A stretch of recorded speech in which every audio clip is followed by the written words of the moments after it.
the day will come where the people in the West will not leave a single Arab man, woman, or child living in their lands. The drums are kind of beating to that tune. Presidents, former presidents, and potential new presidents are speaking about how part of their policy is to implement the mass deportation of immigrants and refugees from their country. Even talks at times of concentration camps.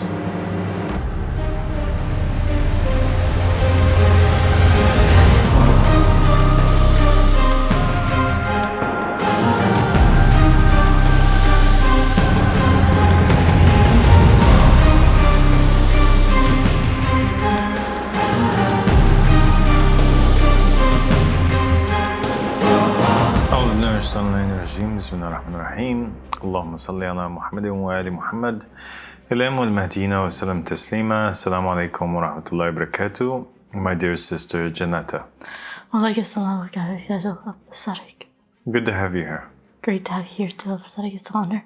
God bless you, my daughter. So today we're going to continue in our discussion regarding the narrations that exist with the Ahlul Bayt alayhim salam that speak about how in the Qaim is a sunnah from the sunnahs of the prophets and the messengers.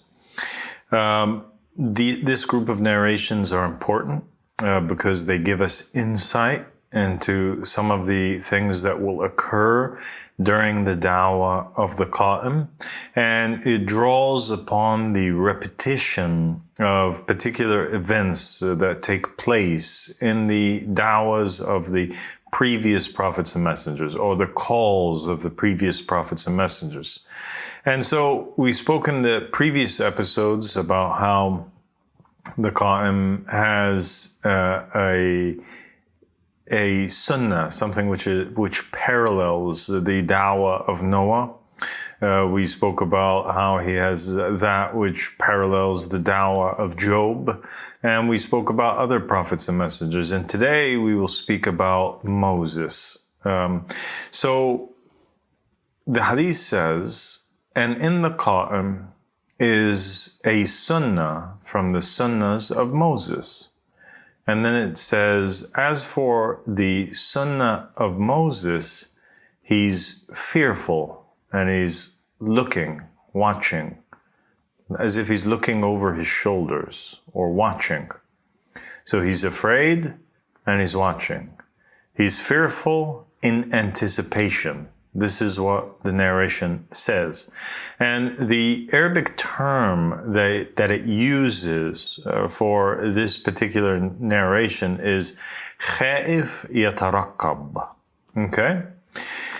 To understand what it is that this is referring to, we have to go back to the Holy Quran, because we find the exact same phrase being used in reference to the story of Moses in Surah Al-Qasas. All right? And Surah Al-Qasas was a surah that came down upon the Prophet Muhammad during some very difficult years right before his migration from Mecca to Medina. Okay? So we have now something which ties the words that were being used in the narration to a particular surah in the Quran, and the surah in the Quran is the surah of Al-Qasas, which means the stories, and it is a surah which tells the stories of the prophets and the messengers. And this surah came down during the time that the Prophet Muhammad was preparing to migrate from Mecca to Medina, and his heart was very heavy. Okay, so we're going to come back to this story of the Prophet Muhammad as he was migrating, and what is the tie between that and between the sunnah that happens in the da'wah of the Qaim, which parallels also the da'wah of Moses. But first, let us look at the verse in the Quran which speaks about that uses this term khaif yataraqqab, and also narrate the story of Moses as it is told in Surah Al-Qasas. So basically we get this story of Moses, and the term is being used in one of the verses that's discussing Moses. And the story, those few verses are talking about how Musa alayhi salam, was living amongst the people. And he came across a man from his Shia. And the man from his Shia was asking him for support. He was yelling. He heard one of the Israelites. And at this point now, Moses realizes that he is an Israelite and this is one of his people. In fact, it refers to this individual as one of his Shia.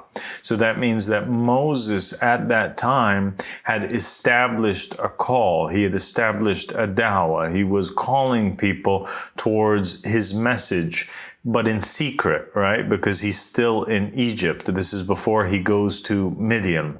All right. So Moses now, he's in Egypt. He realizes that he's a prophet. He's being called by one of his Shia. His Shia is yelling out to him, Moses, Moses. And he goes to see why it is that he is being called. And it is there where it doesn't say this next part in the Quran, but when we look into the Hebrew sources, right, which narrate this story, as well as some of the hadiths, and we piece together the entire puzzle, what we find is the story is narrated as such. One of the followers of Moses calls out to him. He goes to see what's going on. He finds that this man is yelling his name, telling him that something horrible had happened to him. Moses asks him, what is it that happened to you? He says to him that one of the Egyptian soldiers had went into his house and had tied him up and had proceeded to rape his wife in front of his very own eyes. Now remember, in the same surah, Surah Al-Qasas, it states in there that Pharaoh and his soldiers were doing two things to the Hebrews. One of them was that they were basically killing or slaughtering their children. And this had happened earlier as the Pharaoh that preceded the one that was ruling in the time of Moses' adulthood had received information that there would be a child that was going to take his throne. And so he commanded that all of the Hebrew children be slaughtered. This is something which took place before. So they slaughter the children of the Israelites. And the second thing that they do is that they basically take advantage of their women. They deem for themselves permissible the flesh of the Israelite women, meaning they rape them, right? They sexually assault them. So they slaughter the children and they sexually assault the women. Those were the two things that the Egyptians were doing to the Israelites.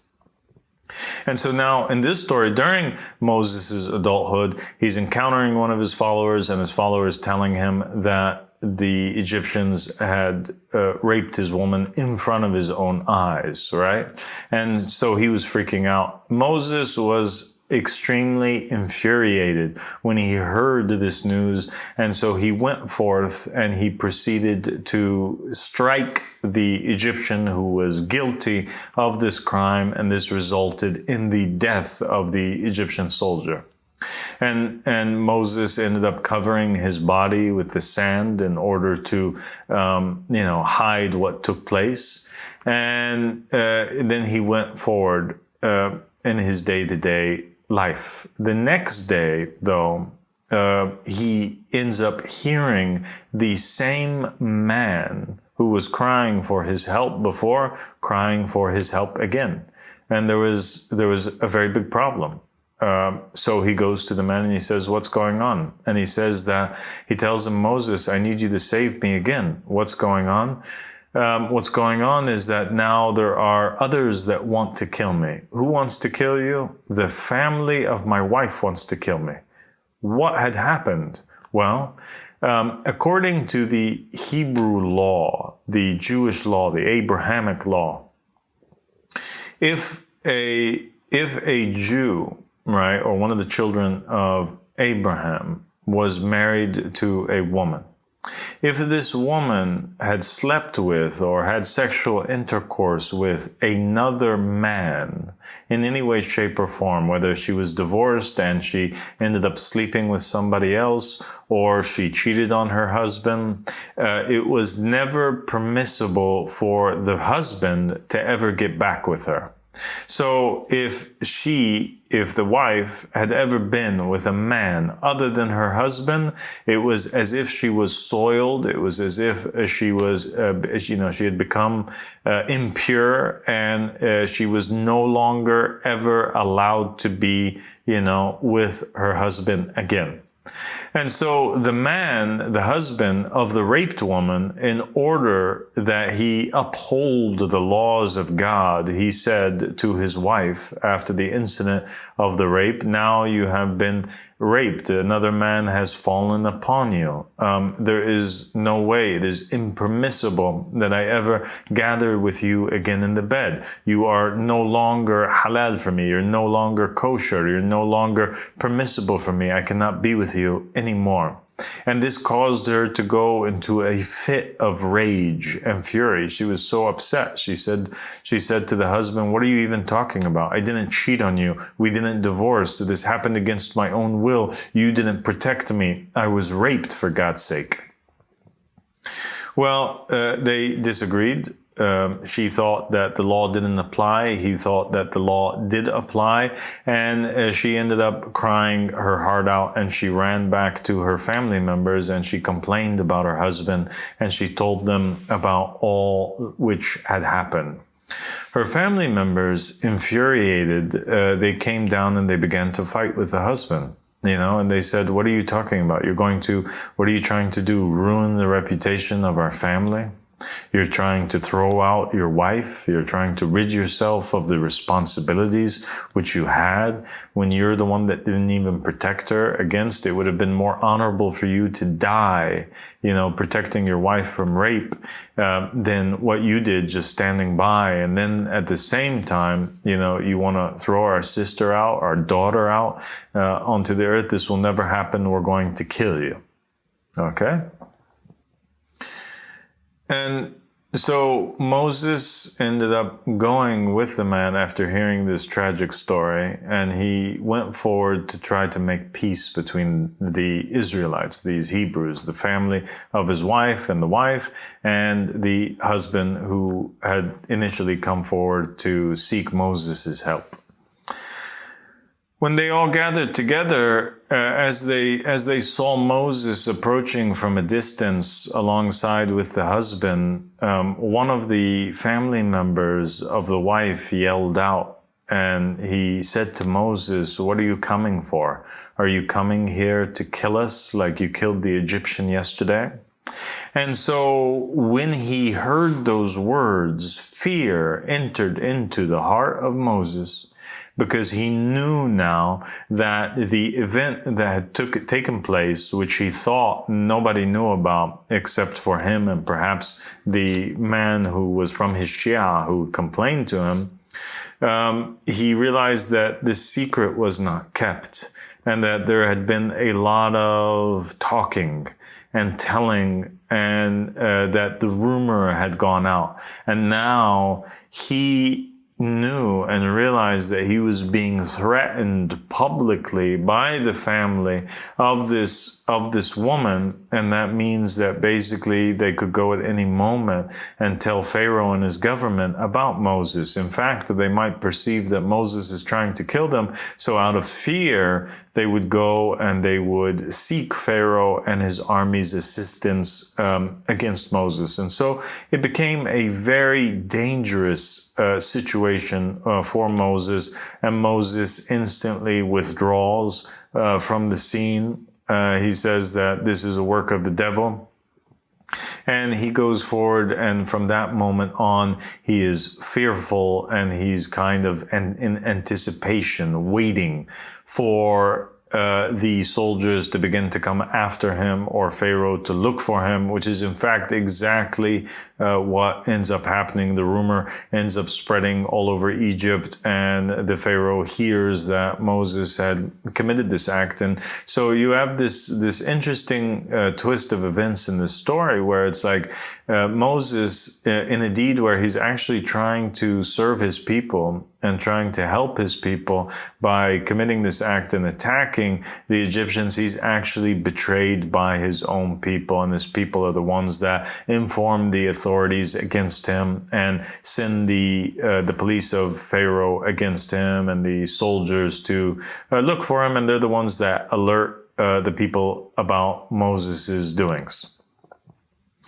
Moses ends up making hijrah. He migrates after that as a result of that. And he's absent from his people for 28 years. And there's another narration that says that in the Qaim is a sunnah from the sunnahs of Moses, and that is that he's khaif yatarakkab, he's fearful and he's in anticipation. And in the same time, the absence is also another sunnah. And one of the companions asked one of the imams, and how long was Moses absent for? And they said 28 years.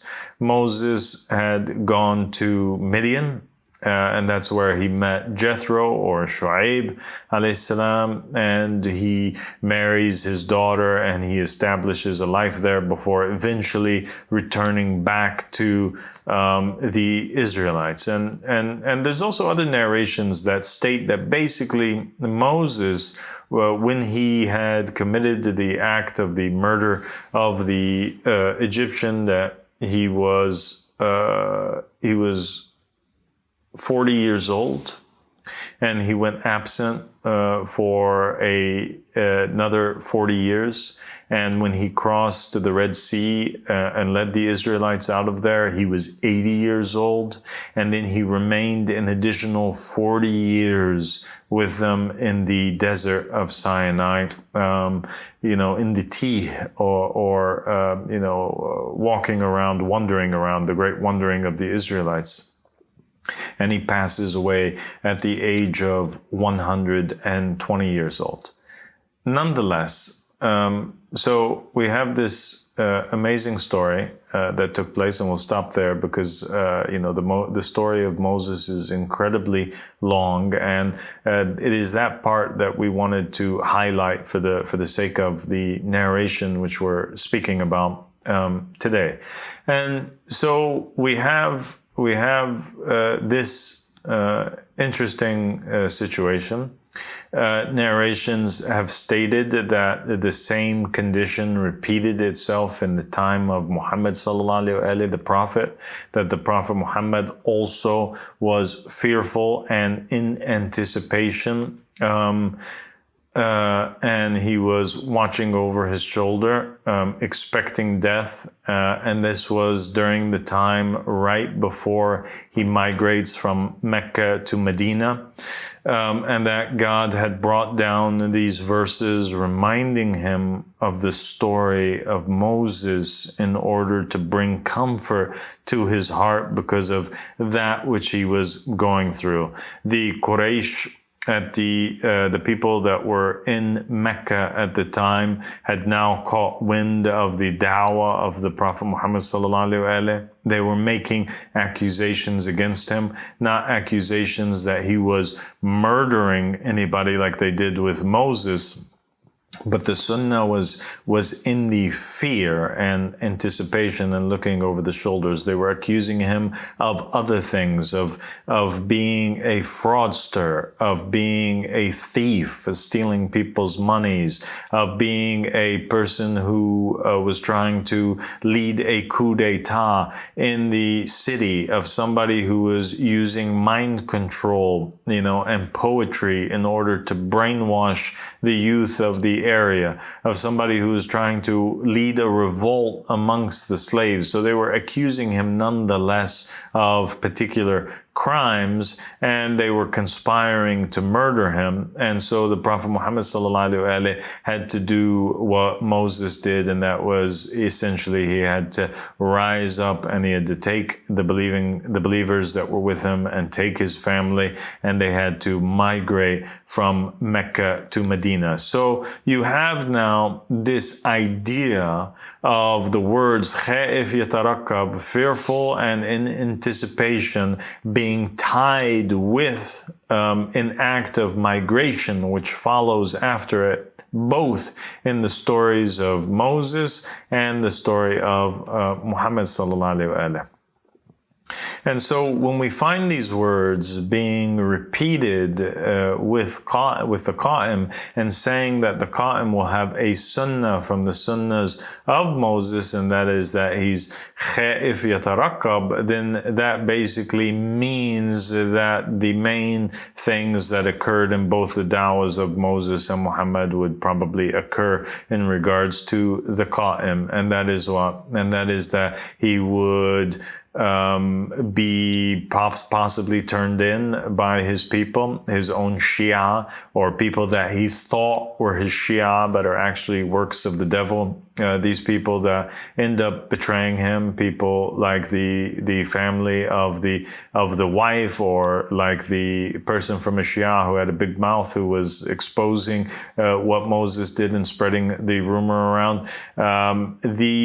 The same thing could possibly happen in the time of the Qaim, where you might have followers of the Qaim who would apostate, and then they would spread rumors about him, or even report him to the authorities in his time, in order to because they are fearful from him, or they want to basically destroy his affair or destroy his matter because of some personal inner fighting that's taking place between them. Because remember, there was inner fighting that was taking place. It was a familial matter that was taking place between the man and his wife. And because of it, Moses' name and his dawah got dragged in the midst of it. And something like this could occur. They could have accusations against the Qaim, like in the time of Muhammad sallallahu alaihi wasallam, that he's a thief, that he's trying to do this or that he's a cult leader, that he's brainwashing people.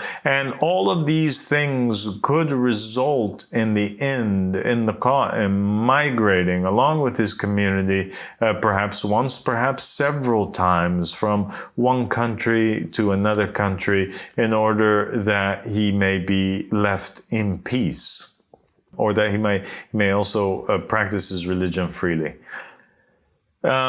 You find something really interesting as well, Janetta, and that is this parallel that is taking place between the society in which Moses and his people existed and between today's society that's on planet Earth, right? That is existing especially in the Western nations. You have, during the time of Pharaoh, and his king, his guards, right, that were appointed by the king, and the little ministers and the people that were governors in the various regions of Egypt, they gathered one day with the king, and they had said, we need to discuss an important matter. The king said, what is the matter? He said, they said, we have to discuss the Israelites. They're growing in number drastically. All right.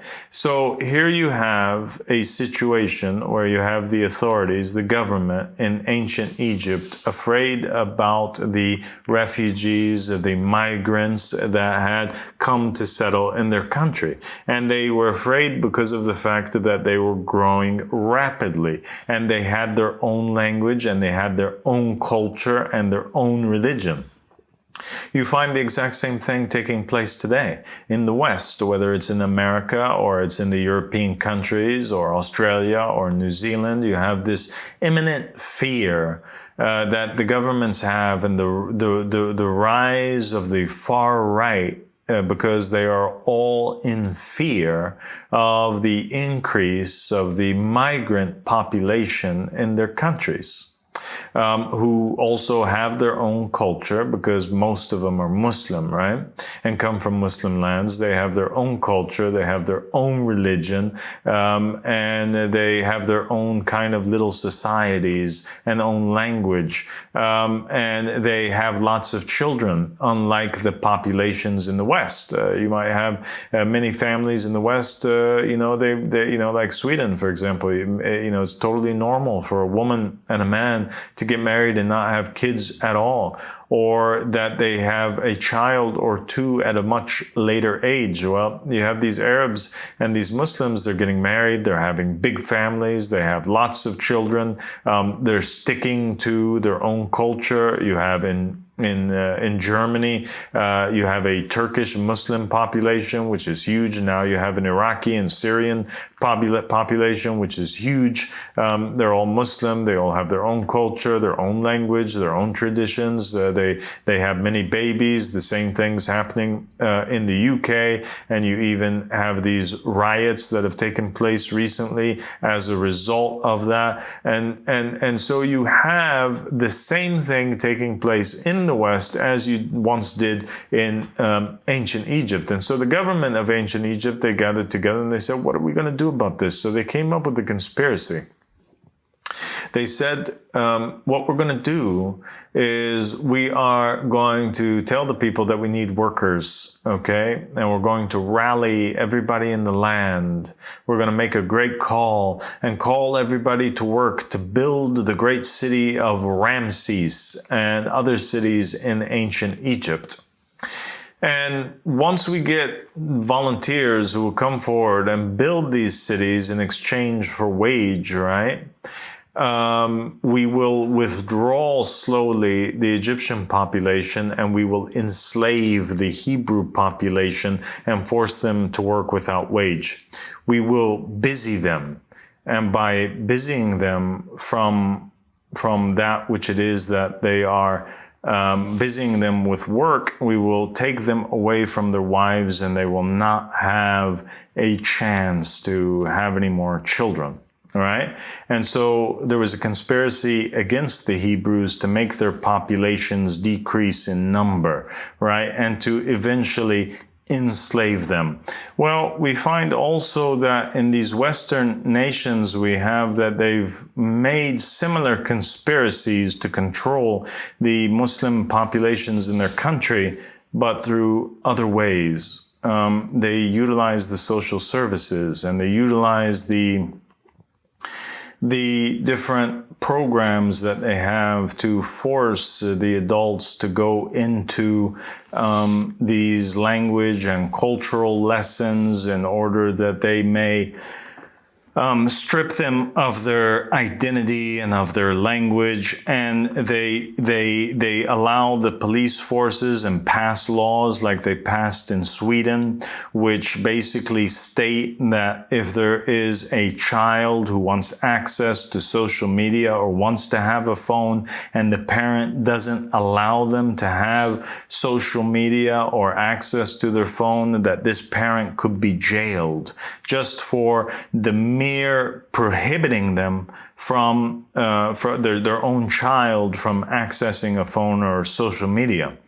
If a parent does not allow their child, is another law that they have, from hanging out with particular friends that they want to hang out with, this person could be jailed.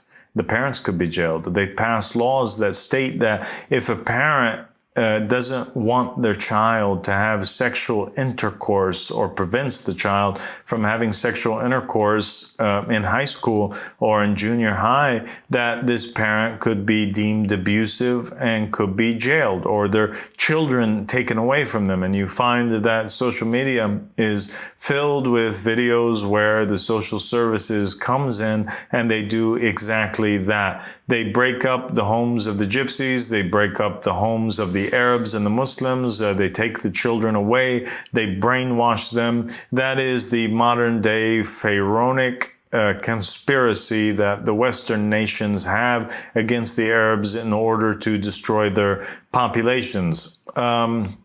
You also have narrations from the Ahlul Bayt alayhim salam and from the Prophet Muhammad that speak about how the day will come where the people in the West will not leave a single Arab man, woman, or child living in their lands. And we find also that the drums are kind of beating to that tune, whereby laws are being proposed that would, and presidents, former presidents, and potential new presidents are speaking about how part of their policy is to implement the mass deportation of immigrants and refugees from their country, and even talks at times of concentration camps and draconic laws that would basically, they would allow the government to classify anybody as a dangerous terrorist. So you have a conspiracy against the refugees that are living in their land. In the Mosaic times, you have it also taking place in this time.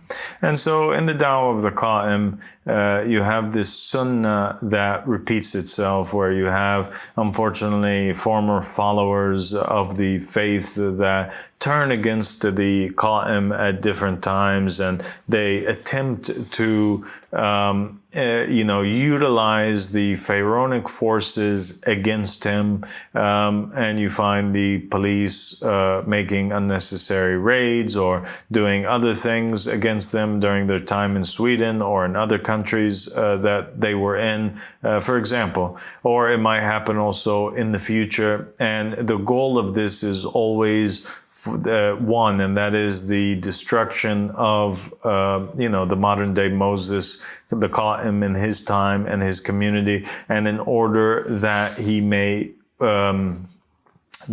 protect his community and protect his dawah, because essentially the word fearful, whether it was for Moses or for Muhammad or for the Qaim, the fear there was not in fear of being killed, but rather, or in fear of being imprisoned, but rather it was fear over the dawah itself, the dawah of God, having worry about the continuity of the dawah of God. And so they would move to another country where perhaps they had more freedoms to practice their faith. And that's exactly what you find happening with Moses. He goes to Midian, he practices faith freely. Muhammad, he goes to Medina, he practices his faith freely. The faith becomes stronger, the dawah becomes stronger, Islam rises, it becomes stronger in that new country where they're at, and eventually they go back to the old country. So, and in the narrations of the Ahlul Bayt alayhim salam, there's also this reference to migration, or the constant migration that the companions of the Qaim have to undergo with him. In the narration where it describes his companions, and it says that their house is on their back, all right? So that means that they have no particular area in which they stay for a long period of time. There's no permanent base for the companions of the Qaim. They are like gypsies. They are like wanderers in the land. They're like the companions of Jesus Christ, who had to go forward and wander around Rome and India and Constantinople and Africa. The same thing takes place with the companions of the Qaim. They are wanderers, they wander around with him, and they migrate from one place to another, seeking to free themselves from the dangers that are associated with the hypocrites in their midst, and also with the hand of the tyrant who's constantly, above them. And I think that another important thing that we have to, remember and take from this story is that, here, my goodness, you have Moses and you have Muhammad being accused of horrible things, right? being fugitives, essentially on the run. And just because they are fugitives, and just because they are being accused of things, whether it is a true accusation, like in the case of Moses, or it's false accusations, like in the case of Muhammad sallallahu alaihi wasallam, none of these accusations, these filthy accusations that are made by the hypocrites or by the establishment or the government, are enough of a reason for people to disbelieve in Moses or Muhammad. And the same thing with the Qaim. Rather, the narrations state that there would be even more accusations against the Qaim, and that he'll have a harsher and harder time with his people than even the Prophet of Allah sallallahu alaihi wasallam did in his time, because the Prophet Muhammad was facing his people while they were worshipping sticks and stones, but the Qaim is facing people whom each and every one of them thinks that they can interpret the Quran more than him, and so it becomes a messy and a nasty situation. God bless you, Janetta. God bless you, al-Sadiq. Thank you so much for joining me today, and inshallah, I really look forward to being with you in a future episode. Inshallah. Assalamu alaikum.